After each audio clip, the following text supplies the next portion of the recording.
ये उनका देशद्रोह है कि लगातार जो पाकिस्तान सवाल पूछवाना चाह रहा है और अंतर्राष्ट्रीय मंच में हमें एम्बैरेस करना चाह रहा है, ये उसकी आवाज बनकर राहुल गांधी और ये रागिनी नायक जैसे लोग जो प्रवक्ता हैं, जो देश के खिलाफ जाने के लिए तैयार है, क्योंकि उनको सिर्फ अनभक्ति करनी है अपने एक ऐसे नाकारा लीडर से जो ना कांग्रेस का लीडर हो पाया, लीडर ऑफ ऑपोजिशन तो छोड़िए। रागिनी जी, आपकी पार्टी बुज़दिल है और चाइना पाकिस्तान की स्लीपर सेल है, आप प्रोपेगेंडा मशीन है पाकिस्तान की। सुन लीजिए, आप कांग्रेस पार्टी ने की हैसियत यह हो गई है, इतने गिर गए आप लोग कि आप पाकिस्तान की प्रोपेगेंडा पार्टी बन गए हैं। नरेंद्र मोदी जी को ये नए स्टाइल स्टेटमेंट रोज मिल जाते हैं।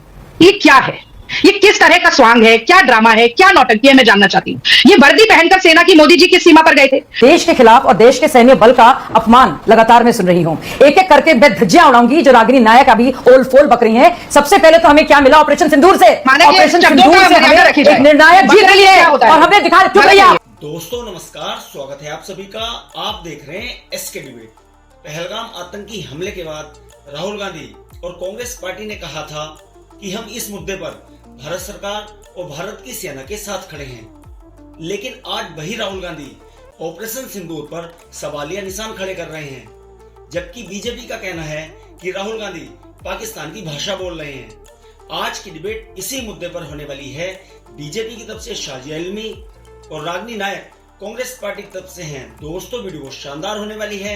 आपसे अनुरोध है वीडियो को अंत तक जरूर देखें। वीडियो पसंद आए तो लाइक करें, शेयर करें, कमेंट करें और मेरे चैनल को सब्सक्राइब करें। तो दोस्तों मेन डिबेट स्टार्ट करते हैं। चलिए शुरू करते हैं। रागिनी, प्रधानमंत्री आप जैसे 2-3 दिन से प्रधानमंत्री को घेर रहे हैं कि वो इस ऑपरेशन का क्रेडिट लेने की कोशिश कर रहे हैं, आप भी उनको रोज घेर रहे हैं, तो अब तो इसको स्वीकार कर लेना चाहिए कि ऑपरेशन सिंदूर पहलगाम पर राजनीति फुल फ्लेजेड शुरू हो गई है। तो कोई भी पीछे क्यों रहेगा? रागिनी, अबे जल्दी बोल, कल सुबह पनवेल निकलना है। बड़ी अच्छी बात कही। देखिए, जो भारत की विवाहिता महिलाएं हैं ना, मेरी तरह, हम जब ये मांग में सिंदूर लगाते हैं मानक, तो ना इस पर सियासत बर्दाश्त करते हैं ना सौदा बर्दाश्त करते हैं। और पहलगांव की वो तमाम माएं और बहनें जिनकी बात मोदी जी कर रहे थे और जिनकी मांग का सिंदूर उजड़ा, वो आज ये जरूर पूछ रहे होंगे कि ये 4 आतंकवादी अभी तक पकड़े क्यों नहीं गए। और ये सवाल विपक्ष का नहीं है, ये उन सभी माओ बहनों का भी सवाल है। आप एक बार जाइए उनके घर पे दोबारा, बहुत अच्छी रिपोर्टिंग की थी न्यूज़ 24 ने, वो यही सवाल दोबारा पूछेंगी। और इससे जुड़ा एक और सवाल है मानक, जो और महत्वपूर्ण हो जाता है, वो ये कि अगर पाकिस्तान की सेना को पहले से सूचना नहीं मिली होती तो क्या हम इन आतंकवादियों को पकड़ सकते थे, इन्हें मार सकते थे? तो ये दोनों सवाल आपस में जुड़ जाते हैं। और तीसरा सवाल, जब पाकिस्तान की सीने पर पैर रखकर आर्मी रौंदने का काम कर रही थी, मोदी जी ने बड़ा अच्छा कहा, 22 मिनट में हमने 9 आतंकी ठिकाने मिटा दिए। मैं तो समझती हूं कि हमारी सेना इतनी पराक्रमी है कि अगर ये ट्रंप के दबाव में आकर सीज फायर ना होती तो ठिकाने मिटाना तो छोड़िए, मुझे लगता है कि पाकिस्तान का नामो निशान ही दुनिया के नक्शे से मिट जाता।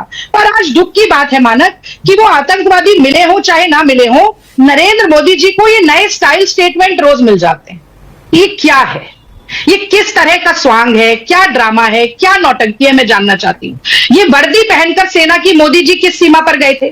और अगर सीमा पर नहीं गए और केवल फोटो खिंचवाने के लिए मोदी जी ये यूनिफॉर्म पहनते हैं, तो मुझे लगता है कि ये बहुत बड़ा अपमान भी है सेना का कि केवल फोटो आपके लिए आप इस तरीके का पूरा एक स्वांग रचेंगे। मतलब आपके पास समय नहीं है कि आप सर्वदलीय बैठक में जाएं, आपके पास समय नहीं है कि आप विशेष सत्र बुलाएं, पर आपके लिए फोटो सेशन का समय हमेशा निकल आता है। और आपकी औकात बता रहा हूं सर, बुरा नहीं मानना सर। शाजिया बोलिए, आपकी बारी है। क्यों राजनीति कर रहे हैं प्रधानमंत्री? रागिनी पूछ रही, बताइए। मैं क्या सुन रही हूं इस भाषण में? मैं सिर्फ और सिर्फ देश के खिलाफ जो मानसिकता है, कुंठित मानसिकता है, वो, उसके अलावा पाकिस्तान की सरपरस्ती और पाकिस्तान प्रेम और मोदी जी की नफरत के जरिए देश के खिलाफ और देश के सैन्य बल का अपमान लगातार मैं सुन रही हूं। एक एक करके मैं धज्जियां उड़ाऊंगी जो रागिनी नायक अभी ओल फोल बक रही हैं। सबसे पहले तो हमें क्या मिला ऑपरेशन सिंदूर से? ऑपरेशन सिंदूर से हमें एक निर्णायक जीत मिली है और हमने दिखा। चुप रहिए आप। गजब बेइज्जती है। शाजिया आराम से, आपस में लड़ने के बजाय अपनी बात कहें। अपनी बात कहिए ना। इनकी बुज़दिली और पाकिस्तान परस्ती। नहीं, मैं अपनी बात बोल के रहूंगी और आपको म्यूट करना पड़ेगा। चाटने वाली, और मुझे बताओ जो अपनी कौम का नहीं हुआ वो किसका होगा? रागिनी प्लीज। प्लीज। चीखे चीखे नहीं, ये बकवास क्या बोल रही हैं? ठीक से बात करिए। क्या कहा अभी? ठीक से बात करिए। आप रिपीट कर सकते हैं? करिए। ऑडियो मेरा क्लियर नहीं है। नहीं कुछ नहीं, please no personal comment, no personal comment. Ragini please, Ragini सबने आपको सुना, मेरे ऊपर पर्सनल आपको कमेंट सुनना ना चाहिए। हो। और शाजिया प्लीज आप भी शब्दों पर थोड़ा सा काबू रखें, शाजिया शब्दों पर काबू रखें। चलिए आगे चलिए।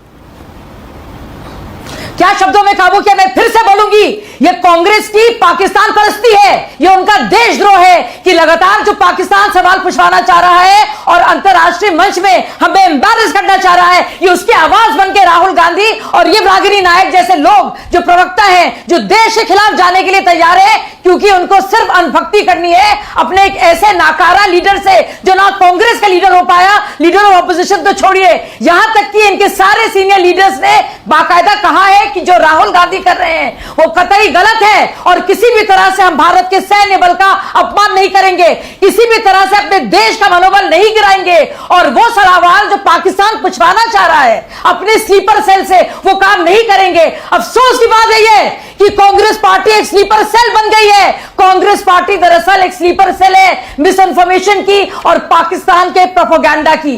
बात तो सही है। आपने कहा प्रधानमंत्री सेना के शौर्य का क्रेडिट श्रेय क्यों ले रहे हैं? 1971 में पाकिस्तान को बांटने का क्रेडिट आप इंदिरा गांधी को देते हैं ना, तब भी तो लड़ाई तो सेना ने ही की थी। अगर वो क्रेडिट इंदिरा गांधी को देते हैं तो आपको ऑपरेशन सिंदूर का क्रेडिट प्रधानमंत्री ले रहे हैं, इसमें क्या दिक्कत है? मैं अगर कहूंगी 1971 किसी का नाम नहीं लूंगी तो भी लोग कहेंगे इंदिरा गांधी। कुछ चीजें समय का न्याय जो है वो स्थापित करता है। आप जैसा हमारा मजाक उड़ाकर पाकिस्तान निशान पाकिस्तान की बात की, जब निशान पाकिस्तान की बात होती है तो लोग कहते हैं मोरारजी देसाई जनसंघ के जनता पार्टी के बनाए प्रधानमंत्री, केवल एक ही ऐसे प्रधानमंत्री हैं देश के जिनको निशान पाकिस्तान मिला था। तो ये तो है, अचानक से इंदिरामयी कैसे हो गया पूरा देश, कैसे ऑपरेशन सिंदूर के बाद 1971 की बात करने लगे। और नहीं, एक बात, एक आखिरी लाइन, अगर पीओके के ऊपर सेना को न रोककर कब्जा आज कर लिया होता तो 2025 का नाम लेते ही देश क्या दुनिया कहती नरेंद्र मोदी। ओके शाजिया इल्मी, ओके, डोनाल्ड ट्रंप के दबाव में आ गए, शाजिया आपकी बारी है, बोलिए। खींच लिए तो जवाब तो देना पड़ेगा। रुको जरा, सबर करो। मैं दुनिया को बताना चाह रही हूं कि जो सारा भाषण आपने अभी भी सुना है, ये उसमें सारे के सारे तथ्य मौजूद हैं कि किस तरह से वो सारे सवाल और वो जो झूठा नैरेटिव जो पाकिस्तान कर रहा है, जो लगातार कुछ अंतरराष्ट्रीय अखबार करते हैं, जो सोरोस के बिके हुए लोग हैं, वो सारे काम जो है रागिनी नायक कर रही है राहुल गांधी के कहने पर। क्योंकि सुनिए, एक एक करके मैं बताऊं, पीओके के बारे में बताऊं क्या हुआ था 1948 में, 47-48 में जब ट्राइबल्स आए थे, क्या हुआ था आपको याद है? नेहरू जी, हम लोग जीत रहे थे लेकिन नेहरू जी मामले को ले गए यूनाइटेड नेशंस में, अंतरराष्ट्रीयकरण किया। ये वही नेहरू जी हैं, आपको याद है इन्होंने क्या किया?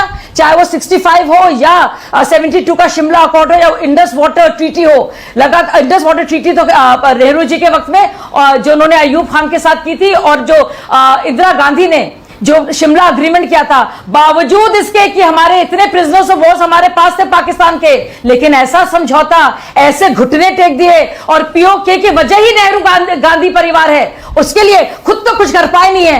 अब जब इतनी शानदार कार्रवाई भारत की तरफ से हुई है इतने बड़े पैमाने पर कि पूरी इंडो पाक की जो डॉक्ट्रिन है, जो पूरी सुरक्षा नीति है और रक्षा नीति है, उसमें एक नया अध्याय जोड़ा है प्रधानमंत्री मोदी जी ने। और हाँ, हमारा है मोदी जी के वजह से भारत का सीना हुआ है। नहीं बोलूंगी मैं, चुप रहिए आप, क्योंकि आपने बहुत लंबा वक्त दिया है। आपने जो पाकिस्तान परस्ती दिखा रही है ना, काम नहीं आएगी।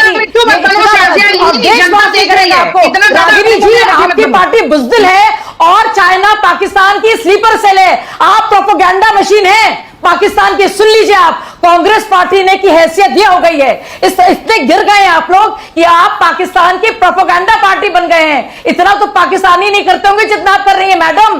पाकिस्तान के लोग कह रहे हैं और तस्दीक कर रहे हैं इस बात की कि किस तरह से लाहौर की में जो रक्षा प्रणाली थी, वायु रक्षा प्रणाली थी, उसको ध्वस्त कर दिया गया है। क्या हुआ है HQ-9 और HQ-16 का, और जो हमारा आकाश था कि किस तरह से सारे मिसाइलों ड्रोन की बौछार को रोक दिया और जो हमारी धरती पर छूने नहीं दिया एक भी मिसाइल या ड्रोन को, जिसके वजह से इतने इलाके हैं, सीमावर्ती इलाके हैं, चाहे वो पूंछ हो या अखनूर हो या राजौरी हो या अमृतसर हो या कच्छ हो या जैसलमेर हो या दिल्ली में जहां पे एम किया था, पूरी तरह से सुरक्षित रहे हैं। शुक्रिया अदा कीजिए रागिनी जी, शुक्रिया अदा कीजिए। आपको भी आतंकवादियों से निजात मिलने का आपको भी खैर मकदम करना चाहिए और कहना चाहिए कमाल के मोदी जी, पूरे देश का 56 इंच का सीना है और आप लोग रह गए पकवान की बात कर रही थी, आप लोग 56 भोग की पार्टी है। हम लोग वाकई में हमने देश का सीना 56 इंच का किया है। मैडम क्या बात है सर, क्या बात है सर।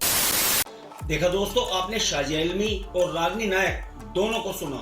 आप किसकी बात से सहमत हैं? दोस्तों, वीडियो को लास्ट तक देखने के लिए दिल से धन्यवाद। और वीडियो के बारे में आपकी क्या राय है कमेंट सेक्शन में कमेंट करके बताएं। और अगर वीडियो पसंद आई हो तो लाइक करें, शेयर करें, कमेंट करें और मेरे चैनल को सब्सक्राइब करें। चलो दोस्तों, मिलते हैं अगली वीडियो में। जय हिंद, वंदे मातरम, जय श्री राम।